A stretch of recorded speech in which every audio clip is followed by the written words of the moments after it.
नमस्कार। कार्यक्रम सामाजिक विकासमा हार्दिक स्वागत छ। म गोविन्द सुवेदी। आदरणीय दर्शकबिन, हामी यो कार्यक्रम शिक्षा, संस्कृति, विज्ञान प्रविधि तथा सामाजिक विकास मन्त्रालय, युवा तथा खेलकुद मन्त्रालय र स्वास्थ्य तथा जनसङ्ख्या मन्त्रालयसँगको सहकार्यमा तयार पार्ने गर्दछौँ।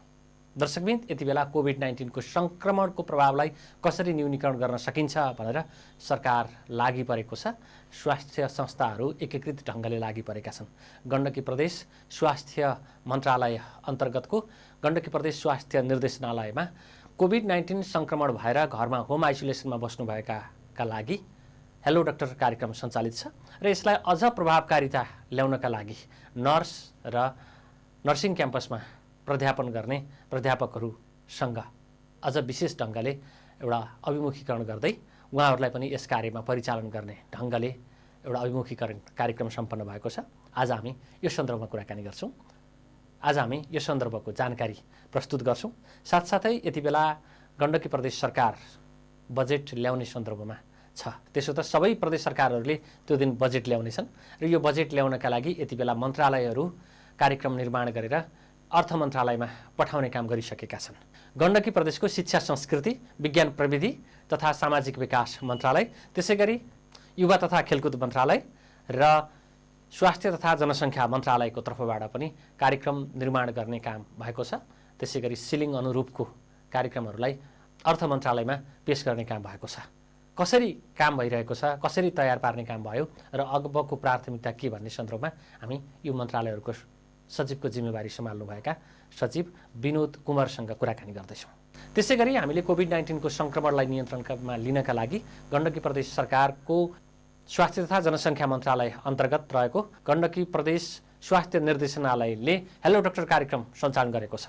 यो हेलो डाक्टर कार्यक्रमलाई प्रभावकारी बनाउनका लागि यति बेला नर्सिङ कलेजमा अध्ययनरत विद्यार्थीहरू र त्यसमा प्राध्यापन गर्नुहुने प्राध्यापकसँगको अन्तर्क्रिया कार्यक्रम गर्दै त्यसलाई अझै प्रभावकारी बनाउने काम भइरहेको छ। यसका लागि बुधबार अभिमुखीकरण कार्यक्रम सम्पन्न भएको छ। यस सन्दर्भको जानकारी पनि हामी राख्नेछौँ। दर्शकबिन, कार्यक्रमको प्रारम्भ गरौँ। शिक्षा, संस्कृति, विज्ञान प्रविधि तथा सामाजिक विकास मन्त्रालय, युवा तथा खेलकुद मन्त्रालय र स्वास्थ्य तथा जनसङ्ख्या मन्त्रालयको सचिव विनोद कुमारसँग गरिएको कुराकानीबाट।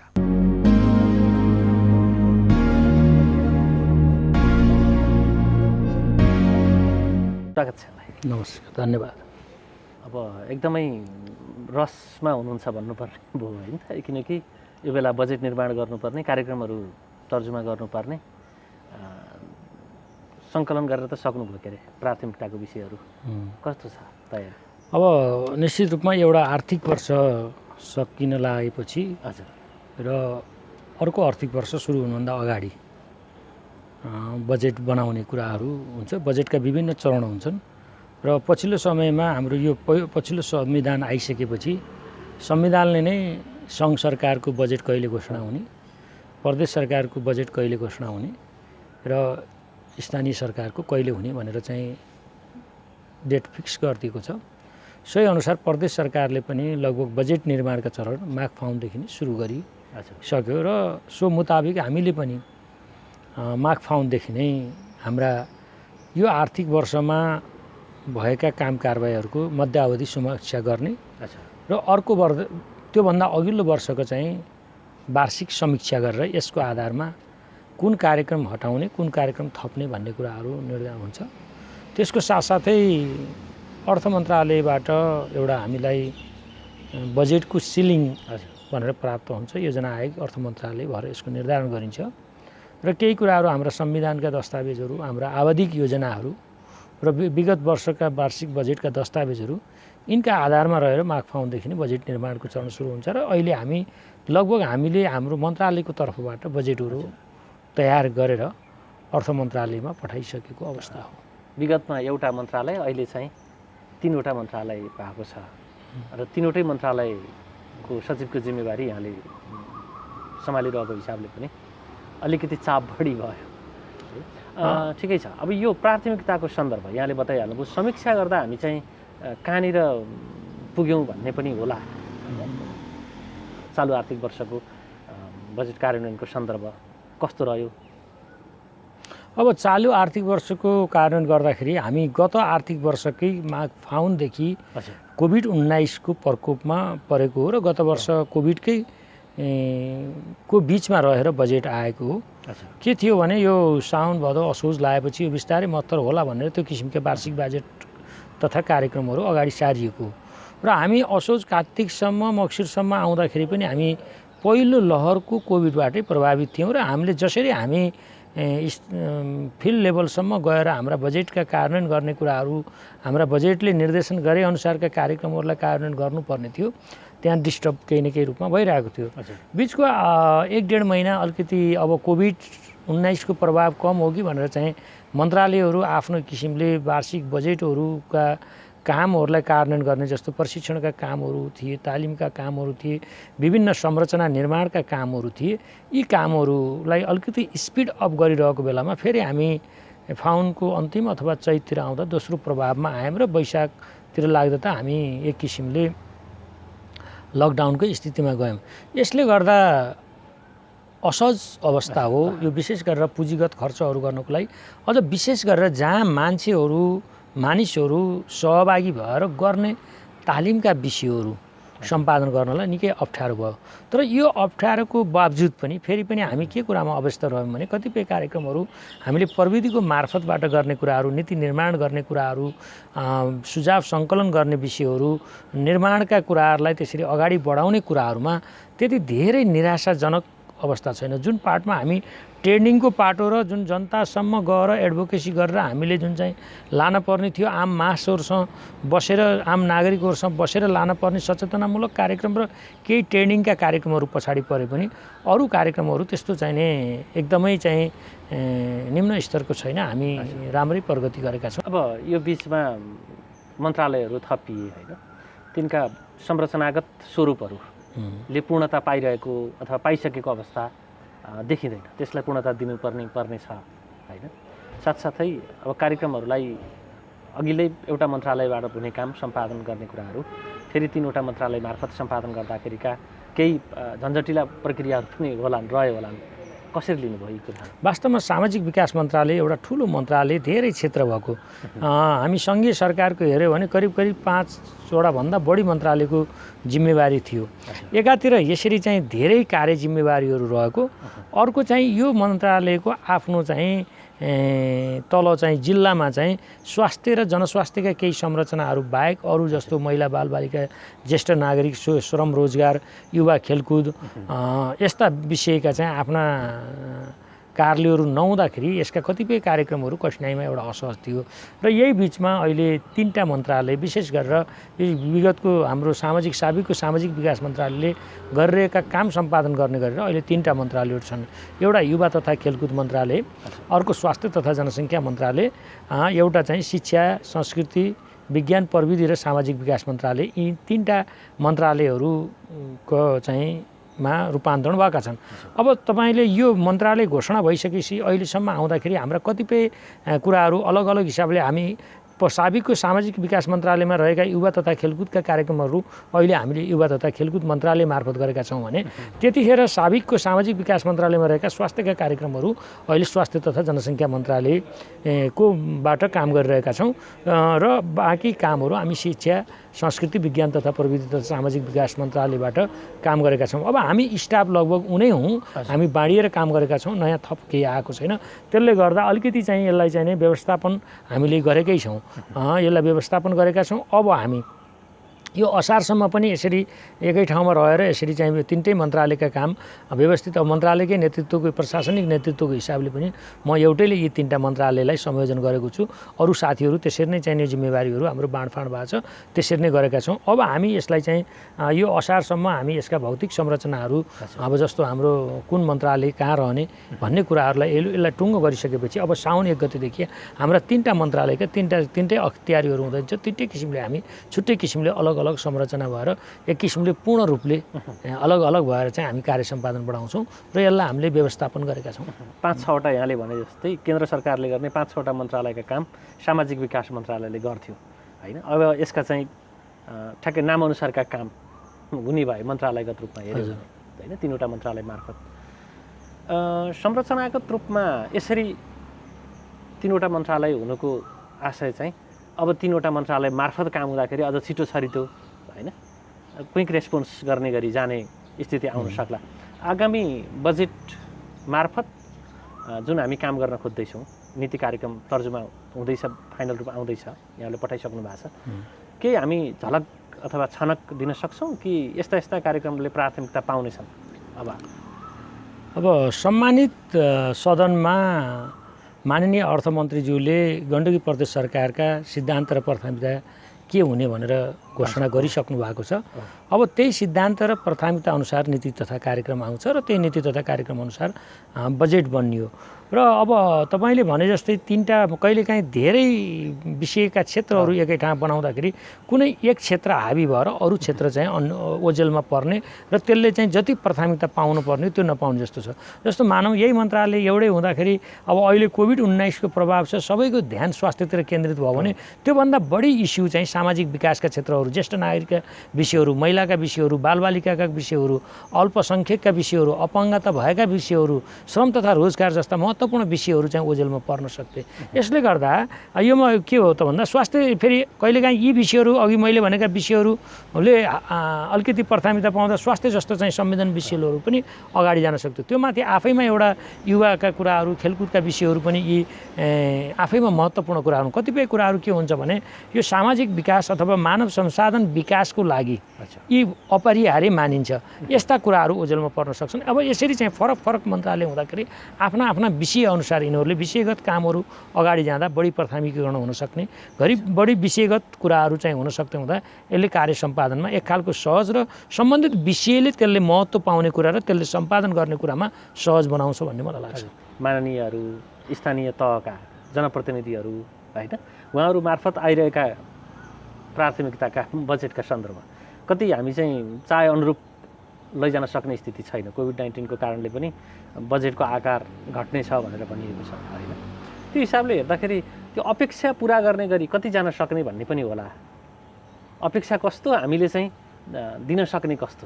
अब हाम्रो के हो भने कुनै पनि मुलुकमा बजेट भनेको अत्यन्त सीमित स्रोत साधनलाई अधिकतम रूपमा कसरी प्रयोग गर्ने भन्ने नै हो, बाँडफाँड नै हो।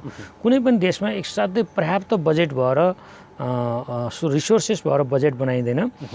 त्यो एउटा चाहिँ आम्दानी खर्चको सन्तुलन गर्ने कुराहरू र त्यसले चाहिँ आधारभूत कुराहरू गर्ने कुराहरूदेखि लिएर हरेक विषयलाई सन्तुलित र सम्बोधन गर्ने विषयहरू हुन्छन्। अब हामीले पहिलो कुरा त आफ्नो कुल ग्राहस्थ उत्पादन अथवा आफ्नो केकको साइज कति छ, प्रदेश सरकारको आफ्नो आम्दानी राजस्व कति छ र सङ्घीय सरकारले दिने विभिन्न अनुदानहरू कति छ, त्यो अनुसारले बजेट बन्ने कुराहरू हो। त्यसले गर्दाखेरि अब सबै मान्यज्यूहरू, सबै स्थानीय उसका सम्बन्धनहरू भन्दा पनि ती कुराहरू पनि बजेटको बनाउने कुरामा फिडब्याकको रूपमा तिनलाई चाहिँ एउटा चाहिँ कहाँ कुन कुराको आवश्यकता छ भन्ने कुरा, ती कुराहरू रिसोर्सको रूपमा प्रयोग गर्न सकिन्छ। तिनले इनपुटको रूपमा काम गर्न सक्छ। तर बजेट बनाउँदाखेरि भनेको कुन क्षेत्रमा कहाँ प्रायोरिटी दिने र त्यसलाई चाहिँ एउटा भौगोलिक रूपले, जनसाङ्ख्यिक रूपले र विकासका हिसाबले यो सन्तुलित छ कि छैन भनेर चाहिँ बजेट निर्माण गर्ने कुरा हुन्छ। र एउटा बजेट बनाउँदाखेरि प्रशासनिक कर्मचारीहरू त्यो राजनीतिक नेतृत्वले दिएको त्यो निर्देशन अनुसार ती खाकाभित्र रहेर बजेट बनाउन तल्लीन हुन्छ। भनौँ न चालु आर्थिक वर्षमा हामीले कतिपय पूर्वाधार निर्माणका कामहरू कोभिड-19 का कारणले गर्न सकेनौँ, केही अधुराहरू पनि छन् होइन। त्यसैलाई निरन्तरता दिने ढङ्गले नै जाने भन्ने चाहिँ अर्थमन्त्रीज्यूको भर्सन हामी पायौँ पनि होइन। हाम्रो साबिक सामाजिक विकास मन्त्रालय अन्तर्गत अहिले 3वटा मन्त्रालयले काम गर्नुपर्ने होइन, त्यसलाई निरन्तरता दिनुपर्ने सन्दर्भ पनि छ। ती सम्पन्न हुन नसकेका आयोजनाहरू जो काम गर्नुपर्थ्यो भन्ने सन्दर्भ छ, निरन्तरता दिनु पनि पर्नेछ। तिनीहरूको सन्दर्भमा के भन्नुहुन्छ? स्वास्थ्य तथा जनसङ्ख्या मन्त्रालयको हिसाबले हेर्ने, साबिकको सामाजिक विकास मन्त्रालय, अहिलेको स्वास्थ्य तथा जनसङ्ख्या मन्त्रालयको हिसाबले हेर्ने हो भने गण्डकी प्रदेश सरकारले वास्तवमा देखिने मिल्ने गरी कार्य सम्पादन गरेको छ। जस्तो तपाईँले यो गण्डकी प्रदेश सरकार सुरु हुनुभन्दा अगाडि करिब करिब यो गण्डकी प्रदेशभित्र यो भूगोलभित्र 325 शैय्याको चाहिँ नै अस्पतालहरू थिए सरकारी। आजको दिनमा आउँदाखेरि 760 शैय्याहरू पुगेको छ। त्यस्तै गरेर अब सबै जिल्लामा आइसियुहरू 5 बेड अथवा 10 बेडका किन नहुन्, सबै उसमा चाहिँ आइसियुका बेडहरू सञ्चालन गर्न सक्ने गरी गरिएको छ। त्यस्तै गरी सबै अस्पतालहरूमा भेन्टिलेटरको चाहिँ सामग्रीहरू उपलब्ध भएको छ। अर्को महत्त्वपूर्ण कुरा चाहिँ अक्सिजनका कुराहरू। अहिले आजका दिनमा हेर्ने हो भने तपाईँले मनाङ र तनहुँमा बाहेक अरू सबै अस्पतालहरूमा अक्सिजनको चाहिँ नै व्यवस्थापन भइसकेको छ। अब मनाङ र मुस्ताङमा पनि निकै छिटै त्यसमा चाहिँ टेन्डर भएर चाहिँ जडानको क्रममा छ भने कतिपय ठाउँमा त्यो जडान भइसकेको ठाउँमा फेरि हामीले अक्सिजनको क्षमता विस्तार, जस्तो अहिले भर्खर हामी बागलुङमा क्षमता विस्तारको लागि गरेका छौँ र नवलपुरमा चाहिँ क्षमता विस्तारको काम गरेको छ। त्यस्तै पिसिआर टेस्ट एउटा चाहिँ अस्पतालको लागि चाहिने प्रयोगशालाका कुरा, साबिकमा एउटा चाहिँ प्रदेश स्तरको प्रयोगशाला मात्रै थियो, गण्डकी प्रदेश प्रयोगशाला। अहिले हामीले बागलुङबाट पनि पिसिआर टेस्ट हुन सक्ने व्यवस्था गरेर मिलाएका छौँ र फेरि त्यसको क्षमता वृद्धिको काम पनि सँगसँगै लगेका छौँ। त्यसै गरी नवलपुरमा पनि पिसिआर टेस्ट हुन्छ। अर्को यही अब हामीले फेरि चाहिँ लमजुङ र स्याङ्जामा पनि अब आगामी दिनमा चाहिँ पिसिआर टेस्टको मेसिनहरू बढाउने कुराहरू गरेका छौँ। त्यस्तै गरेर धेरै रिक्त रहेका स्वास्थ्यका जनशक्तिहरू जो हामीले थाइमा तत्काल लोकसेवाको कारणले पाउन नसके पनि करारको हिसाबले चाहिँ यसरी बढाएका छौँ र लगभग 3 महिना 4 महिनालाई चाहिँ धान्न सक्ने गरेर हामीले चाहिँ नै औषधिहरू अत्यावश्यक वस्तुहरू चाहिँ उ गरेका छौँ। यसरी गर्दाखेरि स्वास्थ्यले असाध्यै यो कठिन अवस्था, एकातिर हामीसँग प्रतिकूल अवस्था आयो एउटा कुरा हो, अर्को यसले हामीलाई सँगसँगै चाहिँ यो क्षेत्रमा चाहिँ एउटा चाहिँ हाम्रो स्वास्थ्य प्रणालीलाई सुधार गर्ने अवसर पनि मिल्यो र त्यसरी चाहिँ स्वास्थ्यमा चाहिँ धेरै प्राथमिकता दिएर यसमा कामहरू भएका छन् र त्यसले केही नतिजाहरू पनि देखिएका छन्। तर फेरि पनि यी पर्याप्त छैनन्। यसमा के भने कर्मिक अब आगामी दिनमा पनि अब हामी कोभिड-19 को दोस्रो प्रभावमा छौँ। यदि विज्ञहरूले भने जस्तै बाहिर बजारमा हल्ला आए जस्तै गरेर तेस्रो किसिमको प्रभाव आउने हो भने कसरी आउला भनेर त्यसको पूर्व तयारी गर्ने कुराहरू, अक्सिजन प्लान्टका क्षमताहरू बढाउने कुराहरू, पिसिआरका क्षमता बनाउने कुराहरू, अघि मैले भने जस्तै हामीले आइसियुको व्यवस्थापन त गऱ्यौँ, भेन्टिलेटरको व्यवस्थापन त गऱ्यौँ, अझ तिनलाई परिचालन गर्ने हामीसँग दक्ष जनशक्तिको अभाव छ।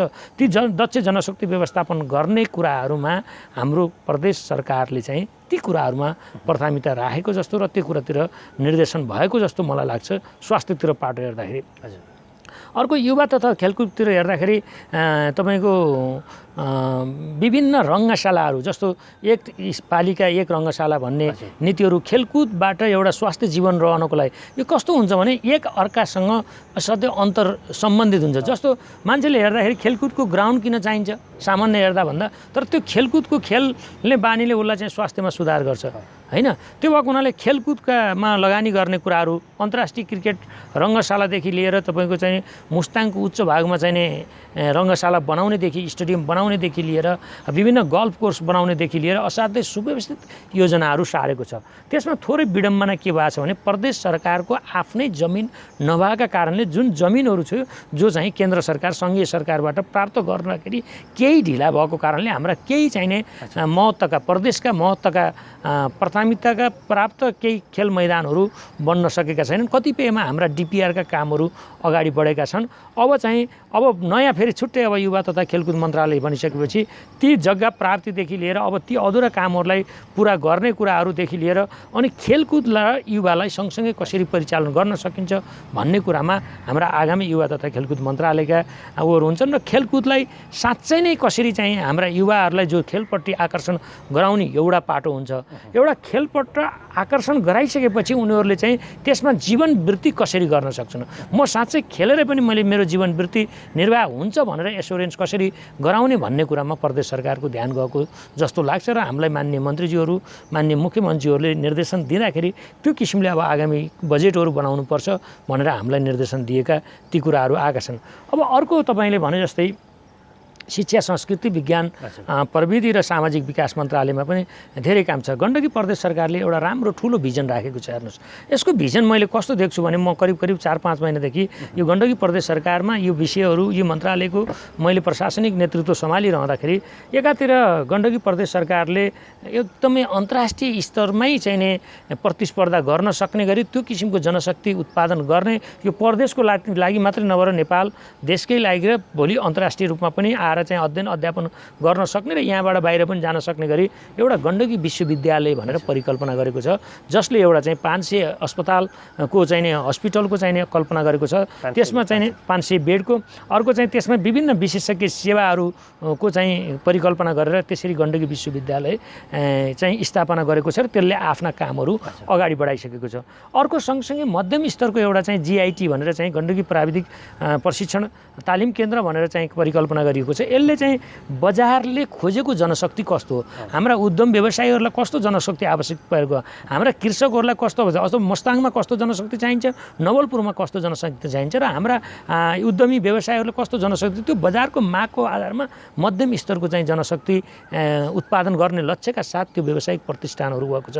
अर्को विज्ञान र प्रविधिलाई जोड दिनको लागि, विज्ञान एउटा साइन्स र टेक्नोलोजीलाई एकै ठाउँमा ल्याउनको लागि, इनोभेसनलाई चाहिँ गर्नको लागि, क्रिएसन गर्नको लागि विज्ञान प्रविधि प्रतिष्ठान भनेर पनि स्थापना भएको छ भने अर्को चाहिँ मावि तहको उसमा चाहिँ अब हामीले यसरी चाहिँ अहिलेको चाहिँ जुन हाम्रो एप्लाइड साइन्स छ त्यसबाट प्योर साइन्स र तपाईँको चाहिँ टेक्निकल शिक्षामा कसरी रूपान्तरण गर्ने भन्दाखेरि अब हामीले जगदेखि बलियो बनाउनुपर्छ भनेर माध्यमिक विद्यालयहरूको अबका शिक्षा भनेका तपाईँको चाहिँ साइन्सलाई महत्त्व दिने, साइन्स म्याथमा हाम्रा अहिले पनि गणित र साइन्समा कमजोर भएका कारणले हाम्रो चाहिँ प्राविधिक शिक्षा लिन सकेका छैनन्। त्यो प्राविधिक धारको लागि उपयुक्त हुने विद्यार्थीहरू उत्पादन गर्न कसरी सकिन्छ भनेर यसरी चाहिँ तपाईँको केन्द्रदेखि तलसम्म चाहिँ संयोजन मिलाएको त्यो किसिमले विभिन्न चाहिँ पूर्वाधारहरू, ल्याबहरू, साइन्स ल्याबहरू गर्ने कुराहरू, त्यसमा चाहिँ अनुदान दिने कुराहरू चाहिँ ल्याएको छ भने अर्कोतिर चाहिँ हाम्रो हिजो सरकारी स्कुलहरू हाम्रा भौतिक संरचना थोरै थिए तर विद्यार्थी धेरै थिए। अहिले पछिल्लो समयले गर्दा व्यवसाय सराई भएर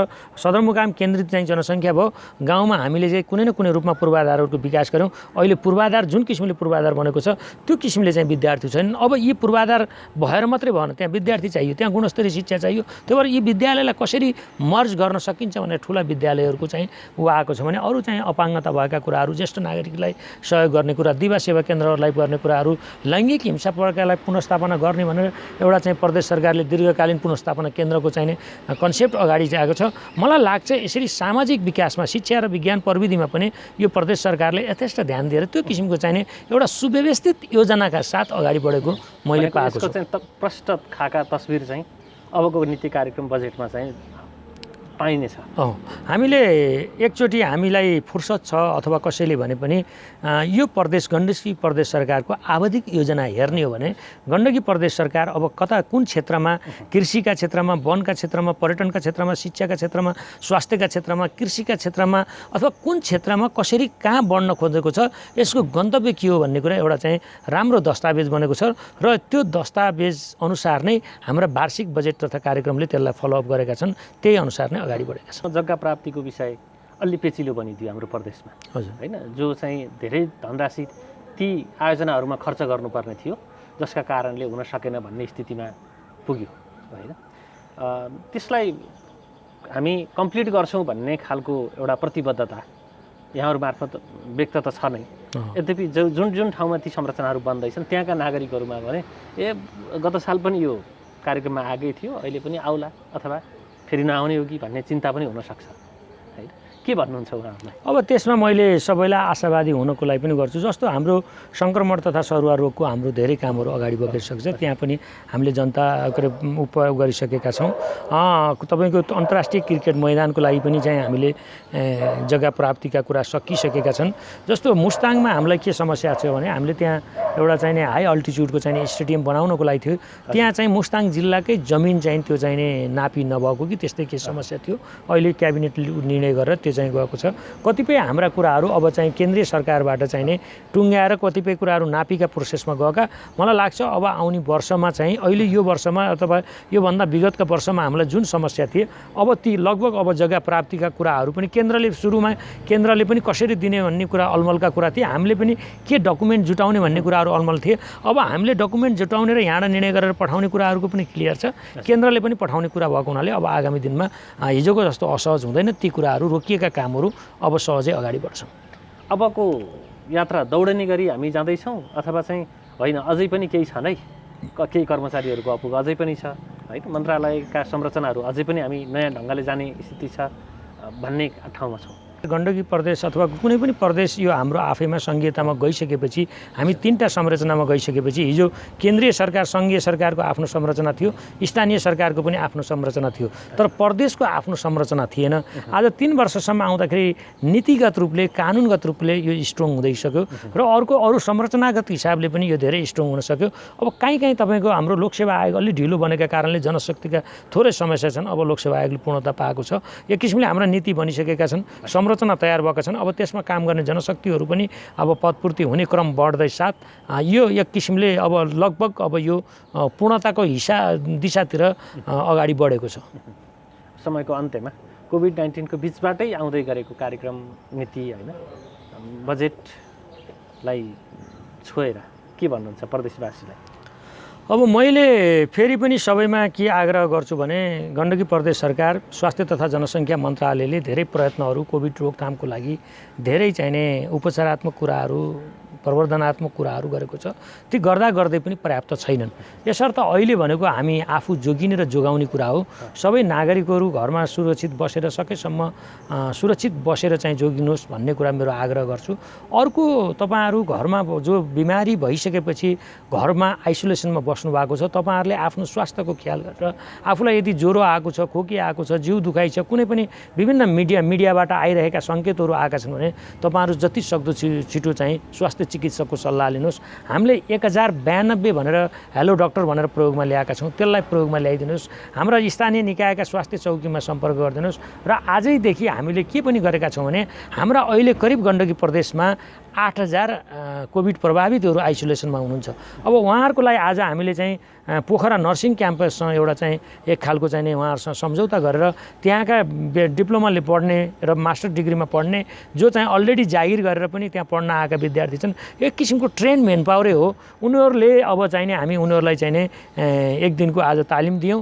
अब भोलि पर्सिदेखि नै हाम्रा चाहिँ यो प्रदेशभित्र रहेका चाहिँ बिमारीहरू छ उहाँहरूले चाहिँ काउन्सिलिङ गर्नुहुन्छ। एउटा बिमारीलाई हामी कम्तीमा पनि त्यो 10 दिनको भित्र पस्दाखेरि 3 पटक 4 पटक चाहिँ नि हाम्रो चाहिँ परामर्श सेवा उपलब्ध गराउँछौँ र हामी भोलिदेखि नै ती कुराहरू चाहिँ सूचनामा हामी ल्याउँछौँ। उहाँहरूको नम्बरहरू लिनुहोस् र तपाईँहरूले आफूलाई चाहिँ आफ्नो बिमार लुकाएर होइन त्यसलाई एक्सपोज गरेर जति सक्दो स्वास्थ्यकर्मी र हाम्रा भोलिन्टियरहरू स्वयंसेवकहरूसँग सम्पर्क गर्नुहोस्। र तपाईँहरूलाई कुनै पनि बेला चाहिँ स्वास्थ्यको बेडहरू डक्टरको परामर्श दिन पर्यो भने हामीले हाम्रा वेबसाइटमा भिजिट गरेर तपाईँहरू यहाँ आफूले गर्न जान्नुहुन्न भने तपाईँहरूको वरिपरि पढ्ने मान्छे हुनुहुन्छ, यो स्वास्थ्य तथा जनसङ्ख्या मन्त्रालय अथवा साबिकै सामाजिक विकास मन्त्रालयको वेबसाइटमा भिजिट गरेर तपाईँहरूले फोन गर्नुहोस्। तपाईँहरूलाई आपत पर्दाखेरि हामीले चाहिँ हस्पिटलसम्म पुर्याउने कुराहरू सुरक्षित रूपले चाहिँ उपचार गराउने कुरा चाहिँ गण्डकी प्रदेश सरकारको हो। त्यसमा पनि स्वास्थ्य तथा जनसङ्ख्या मन्त्रालयको हामी त्यो गर्न तयार छौँ, हामी गर्न प्रतिबद्ध छौँ भन्ने मैले निवेदन गर्न चाहन्छु। सबैमा चाहिँ सुरक्षित रहिदिनको लागि आफू जोगिएर अरूलाई जोगाउनको लागि पनि अनुरोध गर्दछु। यहाँलाई यो महत्त्वपूर्ण समय संवाद जानकारी विश्लेषणको लागि धेरै धेरै धन्यवाद। हस्, धन्यवाद, नमस्कार।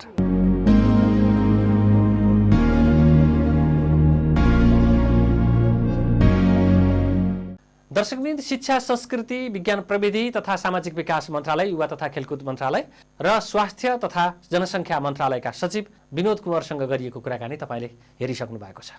अबको क्रममा हामीले कोभिड-19 सङ्क्रमणका कारण होम आइसोलेसनमा बस्नुभएका गण्डकी प्रदेशका नागरिकले के कसरी आफ्नो दिनचर्यालाई बिताइरहनु भएको छ, उहाँको अवस्था के छ भनेर बुझ्नका लागि गण्डकी प्रदेश सरकार अन्तर्गत स्वास्थ्य तथा जनसङ्ख्या मन्त्रालय अन्तर्गत प्रदेश स्वास्थ्य निर्देशनालयले होम आइसोलेसनमा बस्नुभएका नागरिकसँग सहकार्य गर्नका लागि यति बेला स्वास्थ्य स्वयंसेवीहरूलाई परिचालन गर्ने नीति लिएको छ।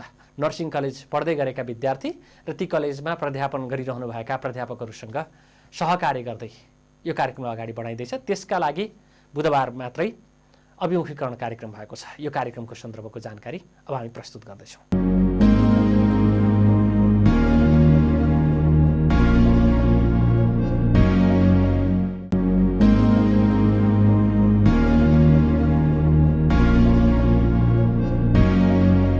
दोस्रो लहरको कोरोना सङ्क्रमणका कारण गण्डकी प्रदेशका अहिले झन्डै 8000 नागरिक होम आइसोलेसनमा रहनु भएको छ।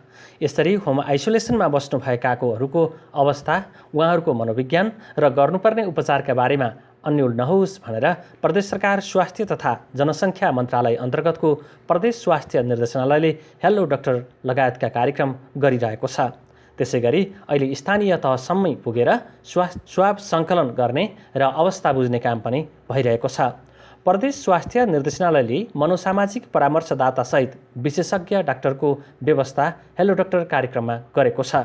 त्यसलाई अझै प्रभावकारी बनाउन गण्डकी स्वास्थ्य स्वयंसेवक कार्यक्रममा खट्न लागेका पोखरा नर्सिङ कलेजका BSc, MSc र प्राध्यापकका लागि बुधबार अभिमुखीकरण कार्यक्रम सम्पन्न भएको छ। अभिमुखीकरण कार्यक्रमलाई सम्बोधन गर्दै गण्डकी प्रदेशको स्वास्थ्य तथा जनसङ्ख्या मन्त्रालयको समेत जिम्मेवारी सम्हाल्नुभएका मुख्यमन्त्री पृथ्वी सुब्बा गुरुङले जनशक्तिको अभावका कारण होम आइसोलेसनमा बस्नुभएका नागरिकको घर घरमै पुग्न सम्भव नभए पनि हेलो डाक्टर कार्यक्रम प्रभावकारी रहेको बताउनुभयो। उहाँले यसरी होम आइसोलेसनमा बसेका नागरिक अन्तिम अवस्थामा मात्रै अस्पताल भर्ना हुँदा केही जीवन जोगाउन नसकिएको भन्दै उहाँले दुःख प्रकट समेत गर्नुभएको छ।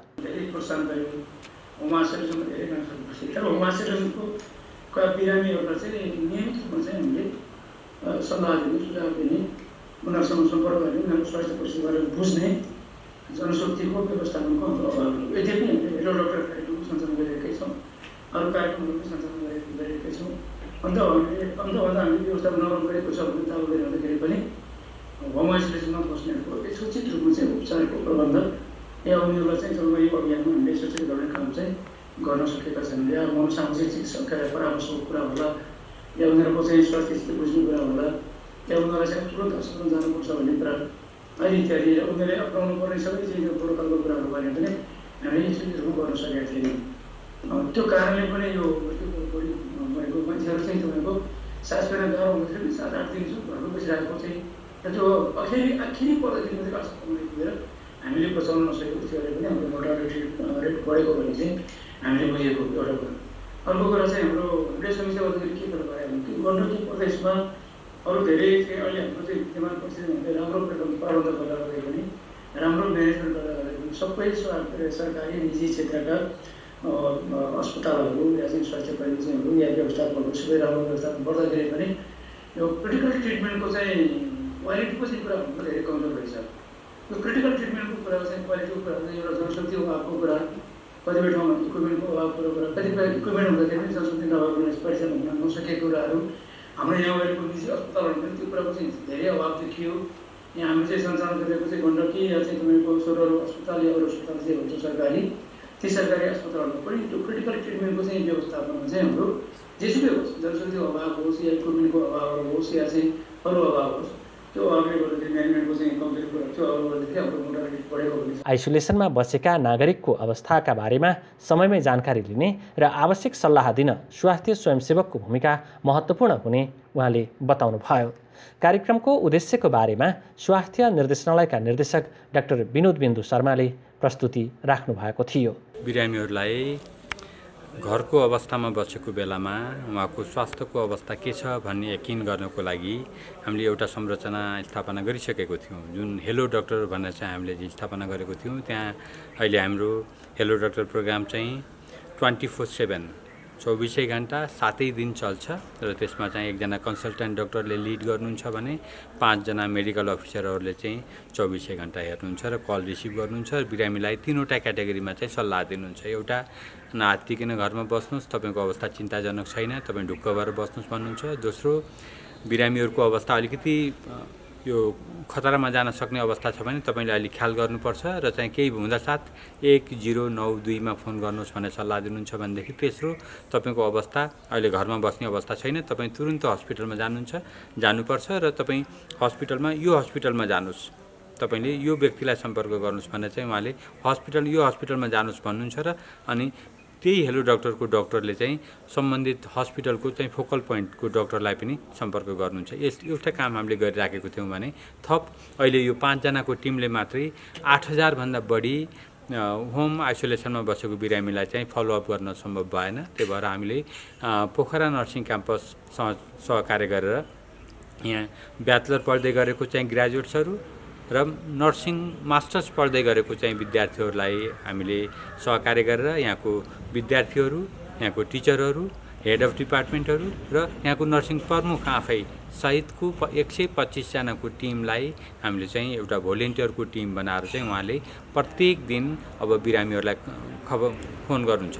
फोन गर्ने क्रममा हामीसँग भएको लिस्ट, नामको लिस्ट र उहाँको फोन नम्बरको लिस्ट चाहिँ अलग अलग व्यक्तिलाई, एकजनालाई लगभग 75 देखि 80जना पर्ने गरेर चाहिँ हामीले उहाँको इमेलमा पठाइसकेको छौँ। उहाँहरूको अलग अलग व्यक्तिको चाहिँ एउटा गुगल लिङ्क बनाइसकेको छौँ। उहाँले कुन कुन बिरामीलाई, कुन कुन नम्बर भएको बिरामीलाई कन्सल्ट गर्ने र हप्ताको पहिलो दिन, तेस्रो दिन र 7औं दिन उहाँले हप्तामा 3 पटक चाहिँ फलोअप गर्नुहुन्छ। यो व्यवस्था गरेको छौँ। यसले के हुन्छ भनेदेखि बिरामीहरूलाई एउटा आश्वस्त हुन्छ, गण्डकी प्रदेश उहाँहरूको साथमा छ, उहाँको स्वास्थ्यको पहरेदारी गर्ने क्रममा लागिराखेको छ भन्ने एउटा आश्वस्तता हुन्छ। भनेदेखि त्योभन्दा महत्त्वपूर्ण कुरा भनेको चाहिँ उहाँको स्वास्थ्यको अवस्थाको बारेमा हामीले एसेसमेन्ट गर्छौँ र एसेसमेन्ट गर्दा क्याटेगोरी 1 भनेको चाहिँ सामान्य अवस्था, क्याटेगोरी 2 भनेको चाहिँ अलि जटिल हुन सक्ने रिस्क भएको अवस्था र क्याटेगोरी 3 भनेको हस्पिटल जानुपर्ने अवस्था पत्ता लगाउनुहुन्छ र जुन क्याटेगोरी 3 मा पर्नुहुन्छ उहाँले तुरुन्त बिरामीलाई हस्पिटलमा आउनुहोस् भन्नुहुन्छ, एम्बुलेन्सको जानकारी गराउनुहुन्छ र हामीलाई पनि जानकारी गराउनुहुन्छ र हामीले पछाडि फेरि अर्को दिन फोन गर्दाखेरि पहिली क्याटेगोरी 3 मा आएको जुन जटिल बिरामी हुनुहुन्छ उहाँलाई पहिलो दिन, तेस्रो दिन, 7औं दिन नकुरिकन प्रत्येक दिन उहाँलाई चाहिँ फोन गर्नुहुन्छ। उहाँको अवस्था के छ, उहाँ हस्पिटल पुग्नुभयो कि पुग्नु भएन, पुग्नुभयो भने त्यहाँको अवस्था के छ भनेर चाहिँ जानकारी लिन क्याटेगोरी 3 मा आएको बिरामीहरूलाई दिनदिनै उहाँले कल गर्नुहुन्छ र अवस्थाको बारेमा यकिन गराउनुहुन्छ। यो भनेको हामीले 7 दिनभित्रमा 8000 घरमा बसेको चाहिँ सङ्क्रमितहरूसँग पुग्ने एउटा अभियान हो। यो भनेको एउटा ज्यान बचाउने अभियान हो। हामीलाई थाहा छ अहिले बिरामीहरू ढिलो गरेर चाहिँ आउँदाखेरि उहाँको अवस्था जटिलतामा गएको र चाहिँ खासै सुधार हुन नसक्ने अवस्था भएको हुनाले हामीले यो संरचना विकास गरेको हौँ। यो चाहिँ यो गण्डकी प्रदेशको नयाँ र चाहिँ एउटा महत्त्वपूर्ण भूमिका खेल्छ यो कार्यक्रमले भन्ने मैले विश्वास लिएको छु। स्वास्थ्य तथा जनसङ्ख्या मन्त्रालय गण्डकी प्रदेशका सचिव विनोद बहादुर कुँवरले मन्त्रालयको तर्फबाट आफ्नो मन्तव्य राख्नु भएको थियो। अभिमुखीकरण कार्यक्रममा सहभागी प्राध्यापक निता ताम्राकारले होम आइसोलेसनमा बसेका नागरिकका लागि कार्यक्रम फलदायी हुने बताउनुभयो। होम आइसोलेसनमा बसेको बिरामीहरूको लागि यो फलोअप कार्यक्रम काउन्सेलिङ गर्ने, उनीहरूलाई कस्तो कस्तो अवस्था छ, कुन अवस्थामा बसिरहेको छ र कस्तो अवस्थामा हस्पिटल आउनुपर्छ भन्ने सम्बन्धमा जानकारी दिन, उनीहरूलाई काउन्सेलिङ गर्न, उनीहरूलाई एउटा सपोर्ट गर्नको लागि यो कार्यक्रम जुन ल्याएको छ। र त्यसमा हाम्रो पोखरा नर्सिङ क्याम्पस, त्रिवेदी अध्ययन संस्थान पोखरा नर्सिङ क्याम्पसलाई पनि सहभागी बनाउनु भएको छ। त्यसमा हाम्रो विद्यार्थीहरू, हामीसँग ब्याचलर लेभलका विद्यार्थीहरू छन्, मास्टर लेभलका विद्यार्थीहरू छन् र यो विद्यार्थीहरू अलिकति सिनियर लेभलका विद्यार्थीहरू छन्। र विद्यार्थीहरूले केही कुराहरू उनीहरूले बेसीमा पढिसकेका पनि छन् र केही कुराहरू अनुभवले पनि सिकेका छन्, कतिपय हस्पिटलमा पनि काम गरिसकेका छन्।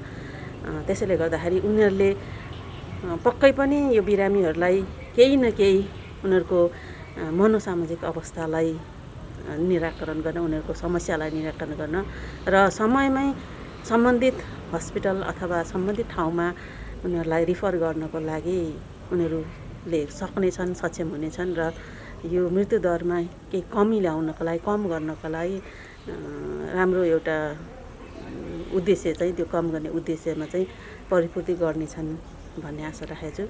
पक्कै पनि यो कार्यक्रम चाहिँ सफल हुनेछ।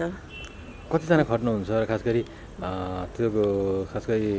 उहाँहरूको चाहिँ कार्यतालिका हुन्छ होइन, उहाँले कसरी चाहिँ बिरामीसँग सम्पर्कमा पुग्नुहुन्छ? अब हामीले यो कार्यक्रममा हाम्रो विद्यार्थीहरू, ब्याचलर लेभलका विद्यार्थी र मास्टर लेभलका विद्यार्थी गरिकन हाम्रो झन्डै 102 जना विद्यार्थीहरू यो कार्यक्रममा खटिनेछन् र 102 जना विद्यार्थीहरू यिनीहरू आफ्नै घरमा बसेर फोन सम्पर्कको माध्यमबाट बिरामीहरूलाई सम्पर्क गर्नेछन् र बिरामीहरूलाई सम्पर्क गर्दाखेरि हप्तामा कम्तीमा नै एउटा बिरामीलाई 3 पटकसम्म उनीहरू 3 दिन सम्पर्कमा रहनेछन् र सम्पर्कमा रहेर उनीहरूले कस्तो अवस्था छ, के सहयोग चाहिन्छ, कस्तो खालको सहयोग चाहिन्छ भन्ने कुराहरू उनीहरूले पत्ता लगाएर त्यसलाई समाधान गर्नेछन् र आफूले समाधान गर्न नसकेको कुरालाई कुन ठाउँमा सम्बन्धित ठाउँमा उनीहरूले रिपोर्ट गर्नेछन् अनि त्यसपछि हाम्रो विद्यार्थीहरूलाई अब 102 जना विद्यार्थीहरू छन्। त्यो विद्यार्थीहरूलाई पनि फलोअप गर्न विद्यार्थीले के कस्तो गरिरहेको छ, विद्यार्थीको लागि के समस्या परेको छ यो सम्बन्धी भन्नको लागि हामीले हाम्रो टिचरहरू प्राध्यापकहरू पनि खटाएका छौँ र कतिजना शिक्षकले एउटा शिक्षकले अथवा एकजना टिचरले कति विद्यार्थी हेर्ने भन्ने कुरा पनि हामीले छुट्याएका छौँ।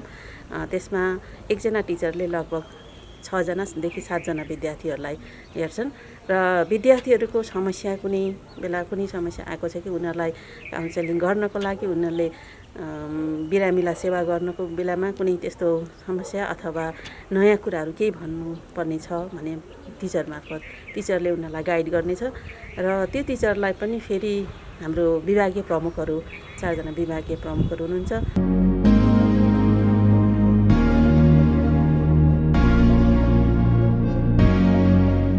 दर्शकवृन्द, अभिमुखीकरण कार्यक्रम र त्यसले पार्ने प्रभावका सन्दर्भमा हामीले जानकारी राखिसकेका छौँ। तपाईँले हेरिसक्नु भएको छ। दर्शकवृन्द, आजको बसाइमा हामीले शिक्षा संस्कृति विज्ञान प्रविधि तथा सामाजिक विकास मन्त्रालय, युवा तथा खेलकुद मन्त्रालय र स्वास्थ्य तथा जनसङ्ख्या मन्त्रालयका सचिव विनोद कुमारसँग कुराकानी गऱ्यौँ। त्यसैगरी स्वास्थ्य तथा जनसङ्ख्या मन्त्रालय अन्तर्गत रहेको प्रदेश स्वास्थ्य निर्देशनालयले होम आइसोलेसनमा रहनुभएका नागरिकका लागि सहकार्य गर्न एउटा स्वास्थ्य स्वयंसेवी परिचालन गर्ने गरी नर्सिङ कलेज पढिरहेका विद्यार्थी र प्राध्यापकहरूलाई परिचालन गर्ने सन्दर्भको अभिमुखीकरण कार्यक्रम सम्पन्न गरेको छ। यस सन्दर्भको जानकारी हामीले राख्यौँ। हामीलाई हेरिदिनु भयो, तपाईँ सम्पूर्ण दर्शकप्रति विशेष आभार प्रकट गर्छु।